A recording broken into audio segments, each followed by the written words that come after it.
Thank you guys. We'll take questions from the floor now. So, Sia, how's the knee? How you feeling? Feel good. Feel good. Knee felt strong. No problems at all. I wasn't in doubt at all. I think the medical team was really amazing. I think I came into the last week with confidence, and this week too, no problems at all.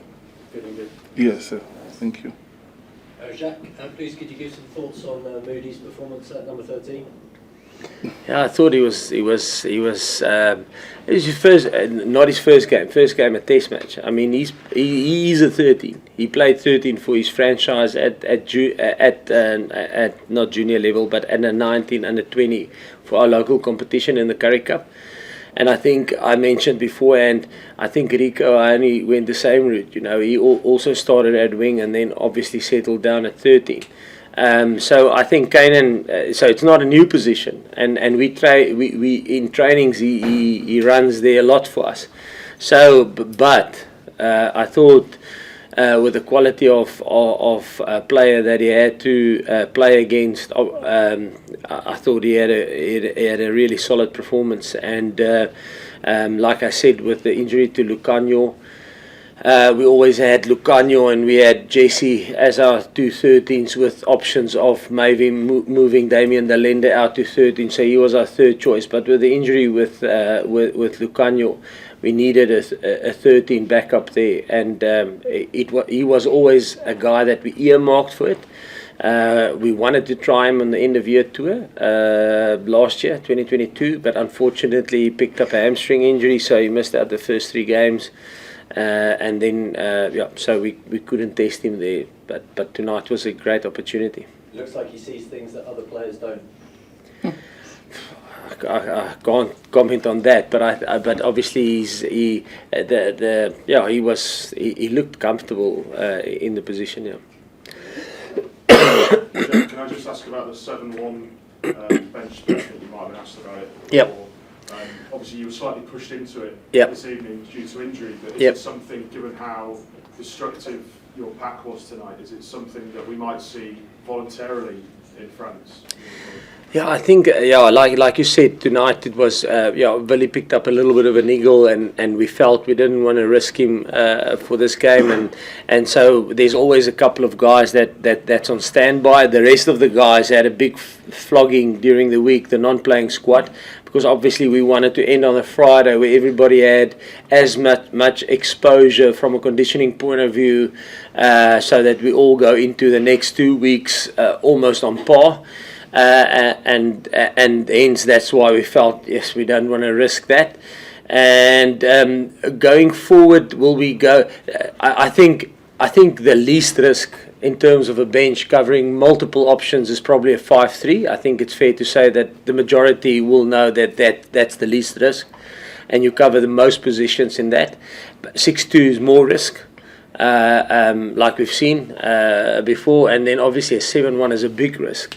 I mean, we were fortunate tonight that we didn't get any backline injuries, but I mean, it is something that we not the 7-1, something that if we go with a 6-2, there is certain forwards that have fulfilled certain roles in backline play, because obviously you can go there. I think France is the same.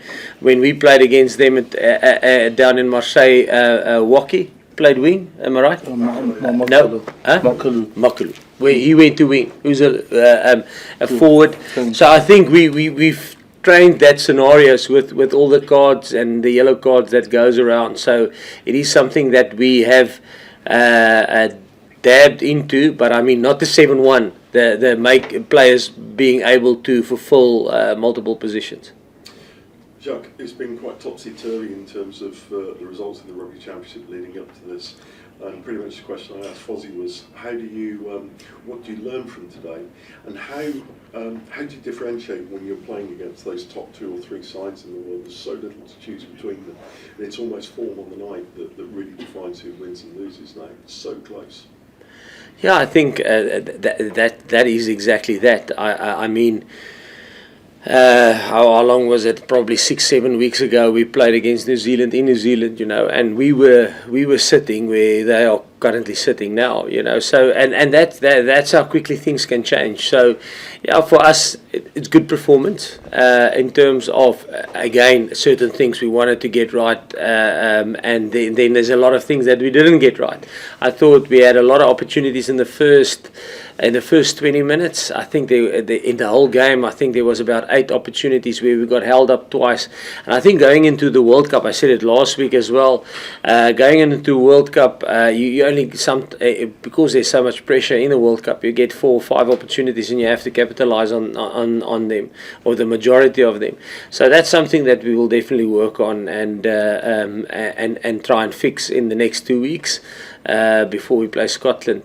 But yeah, I think tonight it's the same for us when we had that loss against New Zealand. I mean, you just have to keep in the reality, you know. And the reality is tonight we're happy, but we're also sad. I mean, there's 5 players who's been with us and who has given everything, who's not in the squad, you know, who's going back to their club. So. They would give everything to be in the 33. So the guys who's in the 33, they must cherish that and know that there's guys that is as good that can take their place. And one for you very quickly, Sia. The neutral venue. How did you enjoy it? Would you like to see the experiment repeated again? Yeah, I thought it was amazing. To see the amount of South Africans on the way to the stadium was honestly special. And I think Jaques spoke to us and asked before the game, like whenever we need South African people to come for us, and they were there today. And I think, everybody enjoyed it, hopefully, and that's why I said in the week, there's no ways we can hold back in front of 82,000 people. You know, the people in the UK don't get to see the Springboks and the All Blacks play against each other, so we had to give it everything today. And I think in future, if something like this can happen, I think it'll be amazing. Maybe have more than one game on the day. I think you can see the excitement of the people who want to see the Southern Hemisphere side come up here. So I really enjoyed it. Can I ask about Andreas Hayes and his development? And obviously he made a great performance tonight, but how pleased are you with how he's come on across the last, sort of 18 months, 2 years? No, yes, I think he's really on form. He was very good tonight. And listen, he's been good. Australia game that we started him, he's been good in that Argentina away game, which is a very hostile environment and tough game to go and win. And then tonight, I mean, there's good. Like I said, our big aim was to try and get as much squad depth as possible. You know, we think it's going to be a squad effort.